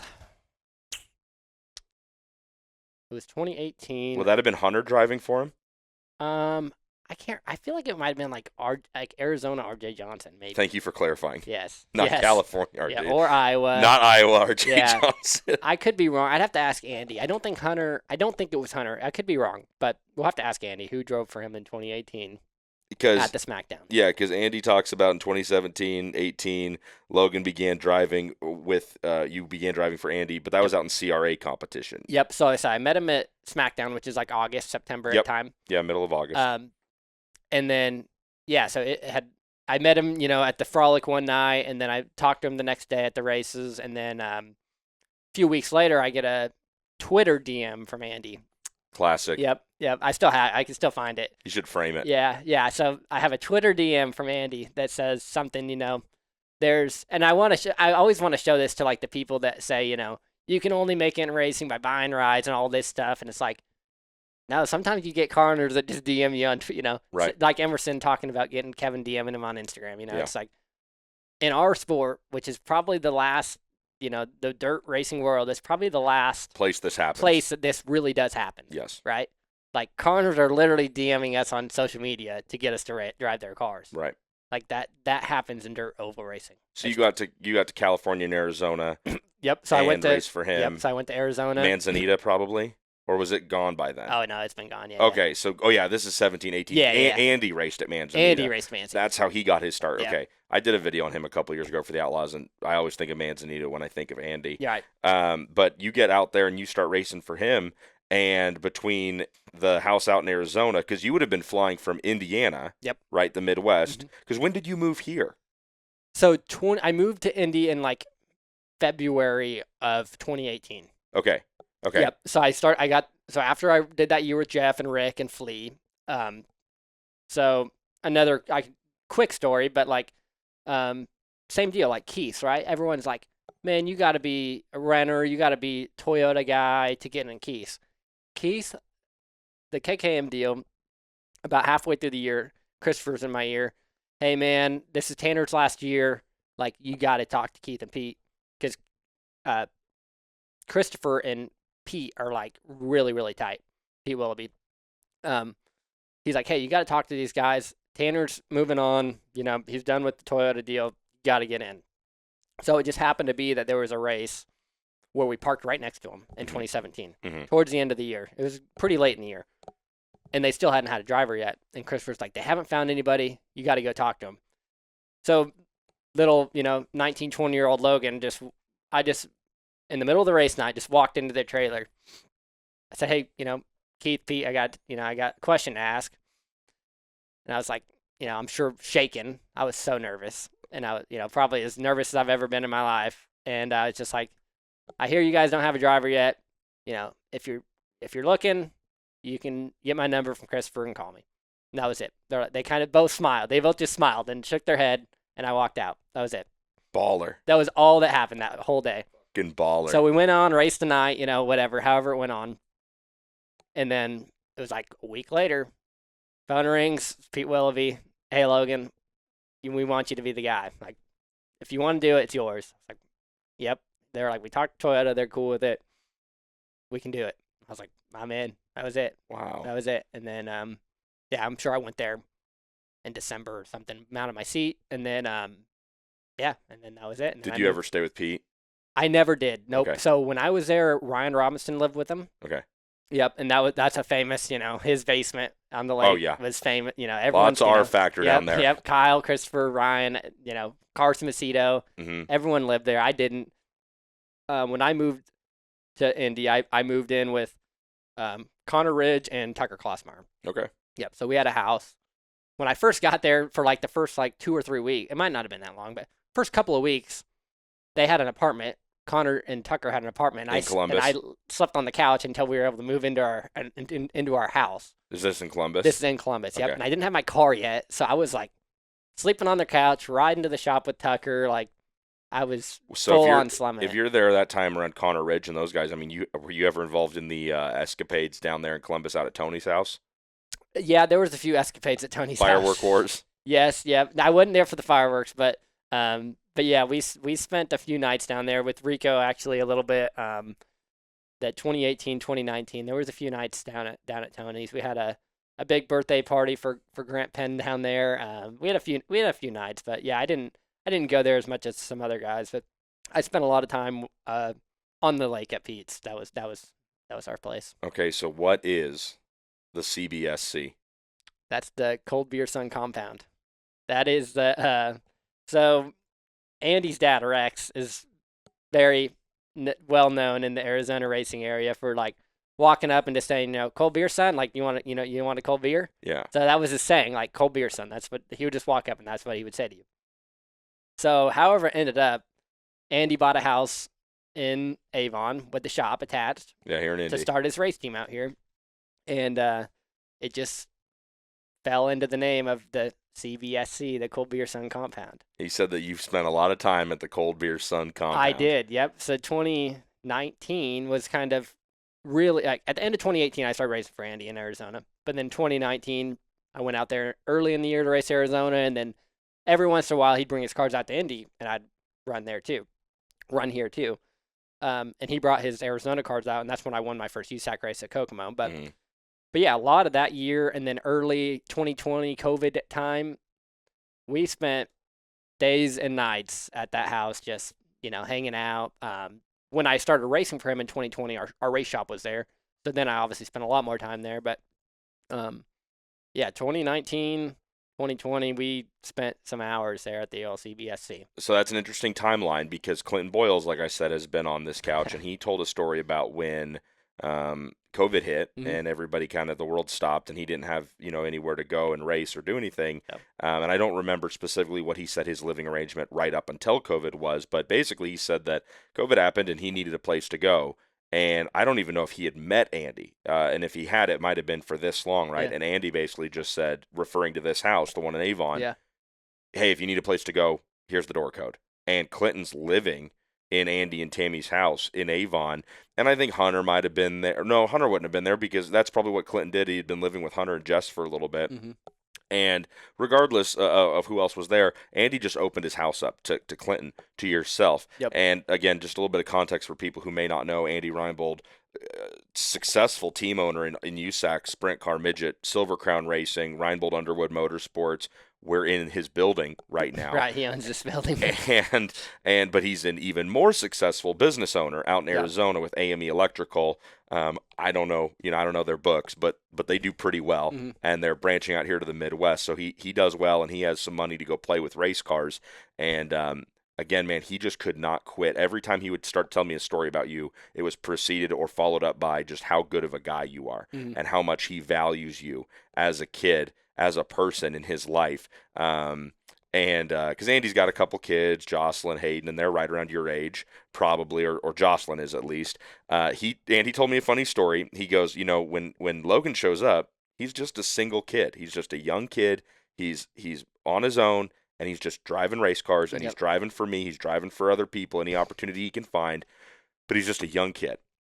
And he goes, basically, you grow up in front of him for a little bit there, and I think they said they were walking around a Target, maybe the one in Avon, probably. Yep. And they come around a corner, and you're walking in that Target with Kinley. Yeah. And she's your girlfriend at the time. Yeah. And Andy goes, we had no idea Logan was dating anybody. So basically, I think maybe it was him and his wife, Tammy, they go, Logan, who's this? Right. And that's how the Reinbolds meet Kinley. Is that true? Yeah, that is a true story. It wasn't a Target too, so I don't remember exactly how or why or where we're at, but yeah, that is exactly what happened. How long had you been dating Kinley before this happens? I wish I knew the exact timeline, but it probably wasn't that long, honestly. And it was COVID, so everything was kind of shut down. We were all just kind of, huddled up at home and however it went. But I don't know exactly. It couldn't have been that long, but yeah, that's when I was driving for him, so I'm sure, whatever. Communication on my end isn't always the best. So, but yeah, I said Andy is great, and that's that is kind of a funny story. But yeah, kind of reminded me of something like you said, what traits do I see or whatever that make me you know, I don't know how to explain it, but like What able to, draws these people yeah, to you? yeah. So that's exactly, and I actually kind of was like asked a question about like advice to kids and stuff, and then you kind of brought it up again. It was like just be yourself, and that's like so perfect because that's exactly what I said before, and that's like the perfect answer because these people like the Andy Reinbolds and all these people that own businesses and they work with people every day and they deal with good employees and bad Yeah, employees exactly. and people that they, they see through every little thing, right? Exactly. So you see all these people that don't succeed in racing, and it's usually because they're trying to be somebody they're not. Mm-hmm.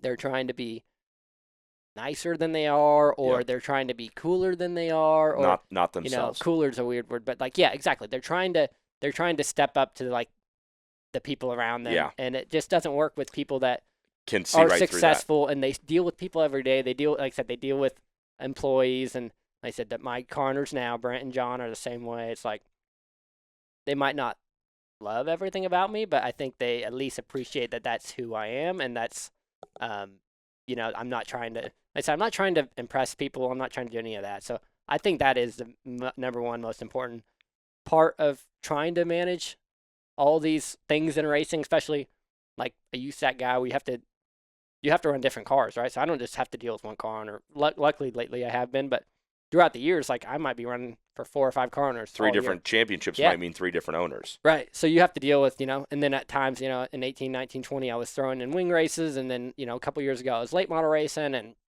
yeah, you're dealing with Your ARCA 4 or stuff. 5. Yeah, you're dealing with Toyota. You're dealing with all these people. And it's like the second that somebody is not genuine, it's like they're out. Well, it's I think so easy to see. Well, if I can offer my opinion on what you're talking about, and you bring up such a good point. Mhm. And I think, my take on it is guys like Andy Reinbold who are great in business, Mhm. guys like Brent Cox, one half of your current ownership group right now, guys like Jeff Taylor Yep. who are in business and are good at it, Mhm. which means if you're good at business, you're good at people. Let's be honest, right? Okay, because at least for the foreseeable future, we're still paying people, not AI and robots to do everything. Right. But those guys, I think, Logan, the biggest thing is they don't want to be yanked around. Right. And when you're this way over here and this way over there and this way in front of them and this way away from them, Yeah. I feel like to them that feels like you're just playing with them. Right. And guys like Andy and Jeff and Brent Cox, they don't have time to be like,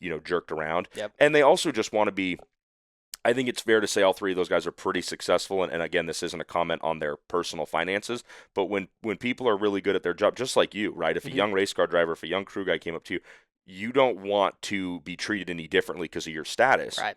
You just want to be treated like Logan Seavey, and you want me, when I interview you at a race, when you deal with anybody, you just want them to treat you like you, right? And I bet guys like Jeff and Andy and Brent, they get people coming up and just waxing them all the time, and just, oh, Mr. Cox, what can I do for you, Mr. Taylor, Mr. Reinbold? And those guys are probably like, when you deal with Tony Stewart, he just wants to be treated like a regular guy, Right. regardless of what he's known for and what he can do. Mhm. So in that vein, you and Andy treat each other straight up, very honestly. He will just randomly throw you on his shoulders and get you to swing from a chandelier in some Applebee's or Chili's or something. I don't think Yep. there's many chandeliers in Applebee's. Yep. Chili's, though, they're a fancy place. They are part of dirt track racing these days, so that's a reputable organization. Yeah, it's a nice place. But you and Andy have this great relationship, and you're yourself around him, and he gets to be himself around you. Mm-hmm. And where I'm going with this is you and him have a pretty kind of big rough patch, and you have a little bit of a breakup. Yep. Right after what? Probably, would that have been 20 going into 21? Mm-hmm. I think. I'm trying to remember what he said, but yeah, I don't have the numbers in front of me, but basically you'd been driving for him for a couple of years.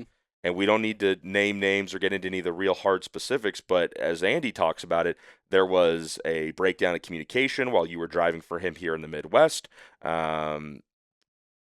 Sides were taken, and you end up getting released as a driver from Reinbold Underwood Motorsports. Yep.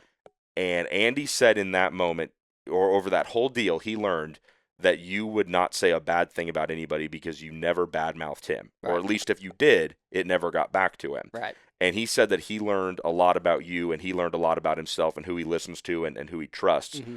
What did you learn in that moment of a really good friend of yours, a guy who you described Jimmy Ellig earlier as like your second dad. Mm-hmm.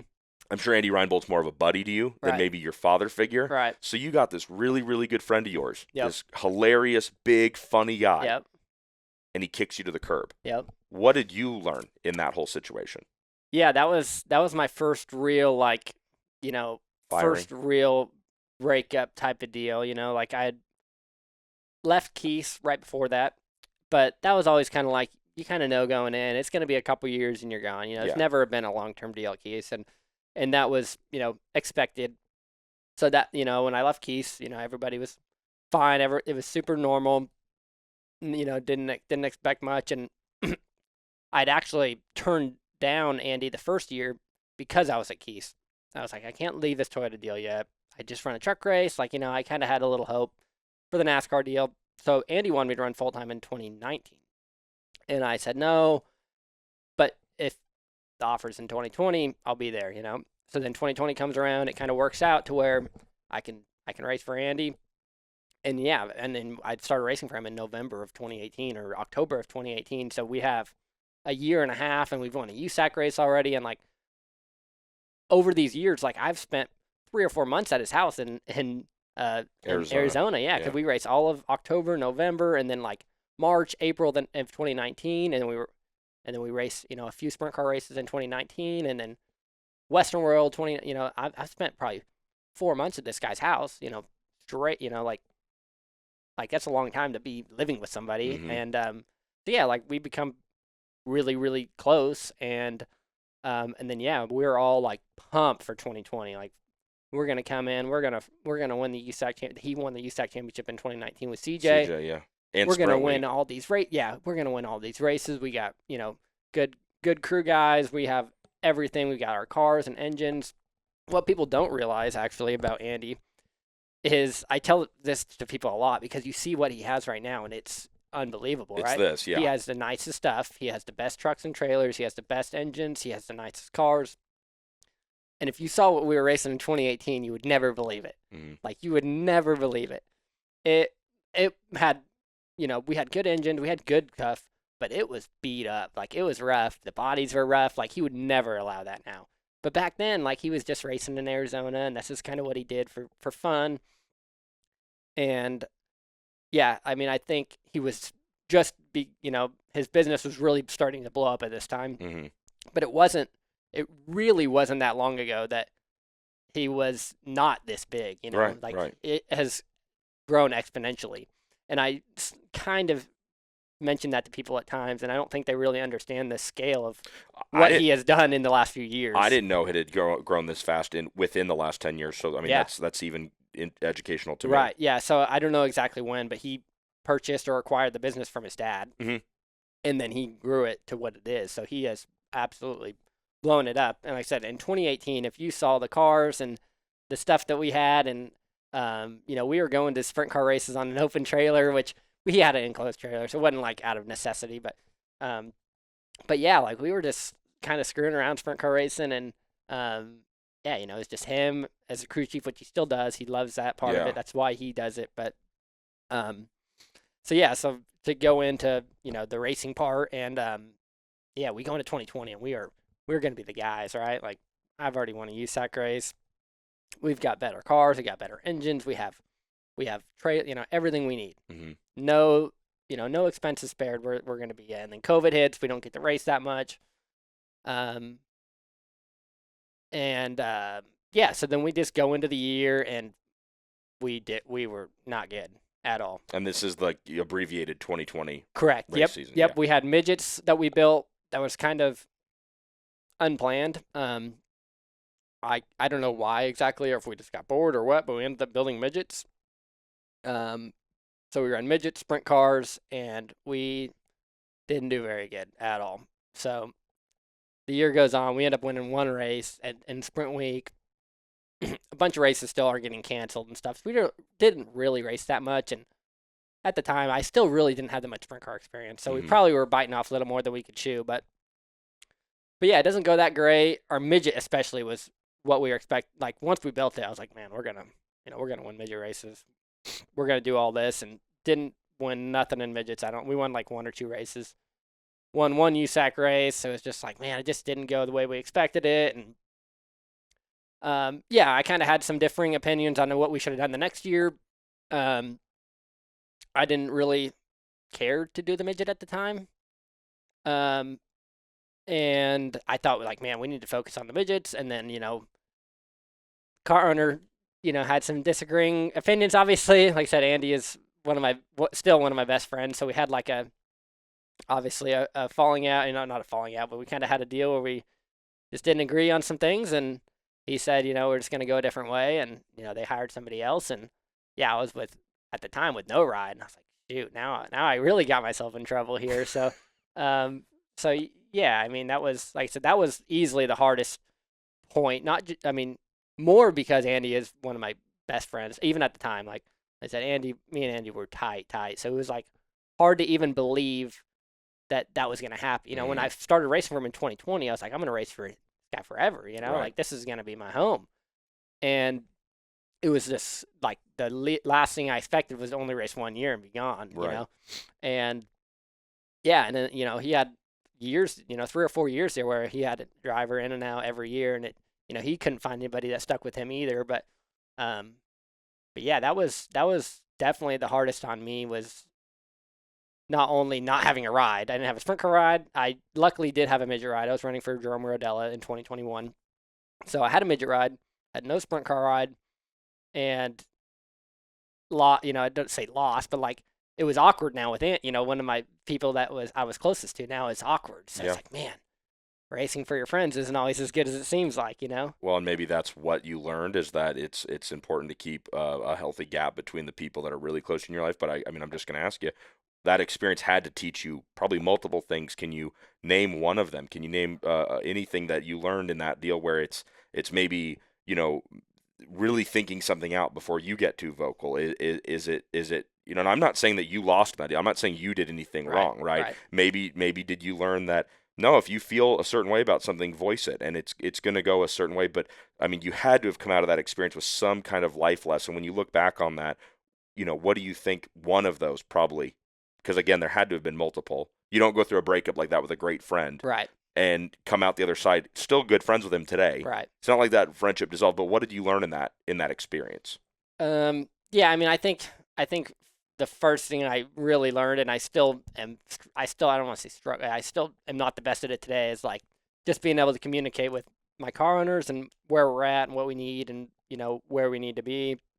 So that's still probably the thing that really caused that breakup, was just me and Andy really not talking enough as we were going along in the season and into the off season, because yeah, there's a lot of, we stopped racing in November, and then we didn't really have these conversations. It was like after the Chili Bowl when I finally, I found out that I didn't have a sprint car ride. So nearly 2.5 months. Yeah, so it was a long time. And then it's like, man, sprint cars are starting in like a week or two. Yeah. And I don't have a ride to go to Florida. Like, I was out to lunch. Now I'm not racing USAC points, so I'm, losing that point fund money. Like, this is bad news for me. Bad. So, yeah, I mean, it was just it was realizing that, like, okay, this stuff isn't really fun anymore. That was probably the first time it hit me that, like, this is real. I'm in Indiana. I don't have a ride. I don't have a job. I don't have income. I have bills. Like, that was that first, like, okay, how am I going to figure this out? Can I find another ride? Am I going to, have any success in any of this? Yeah, it's like, shoot, like I said, I have a house I'm living in. Yeah, it was rough there for a moment, and I would be wrong. I mean, it would be wrong if I didn't say that, like, now in this time, me, Connor, and Tanner Thorson were living in a house together, and our lease expired, and I was trying to buy a house. It was 2021. If anybody knows anything about the housing market in 2021, it was like nearly impossible to buy a house because everyone was buying houses. Mm-hmm. So it was like insane. So I called my Silver Crown owner, Robbie, and I was like, man, I need a place to stay for like a month until I can get into a house. I'm buying a house. I'm going to have a place, but it was like May before I finally got an accepted offer on a house. So I Mhm. live with Robbie Rice, with me, Kinley, and my 90-pound sheepdog, Yeah. Soup. Soup. We lived with him for a long time. And yeah, that was unexpected. And that was one that I don't even know why I didn't put on the list, but we crashed at his house for a while. And like I said, we were Silver Crown racing and stuff. So Robbie was super, super awesome to us, and kind of saved me in that time where I didn't have a real job. I didn't have a house. I was homeless. And yeah, like I said, I had a place. I had our race car was there. And yeah, like I said, it saved me for a few months when I thought it would only take a few weeks to, Bounce get back. into a house, or, find something to live. And we literally, I mean, I put in so many offers on homes and I just couldn't buy a house. You could not, it just wasn't working. And then finally in June, I bought the house that you're currently living in. Nice. And yeah, we lived there for 3 years and loved it. But yeah, that was another part of the issue of that whole time of, I don't have a job. I don't have money. I only have a midget ride, which doesn't pay the best. Don't have a place to live. I literally don't have a home. Yeah, so I was in a weird area in 2021,